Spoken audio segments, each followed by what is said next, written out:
ගිනි කන්දක මල් පිපෙන්න සරු පස හේතු වෙනවා. ගිනි කන්දේ මල් පිපෙන්න කාලයක් ගත වෙනවා. මිනිස්යාගේ ජීවිතෙත් ඒ වගේම තමයි. කිසිම වෙලාවක දියුණුව එක රැයකින් හම්බෙන්නේ නැහැ.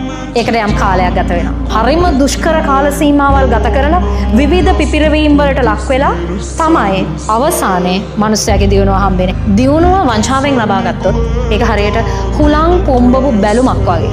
කොයි වෙලේ හරි පුපුරලා යනවා.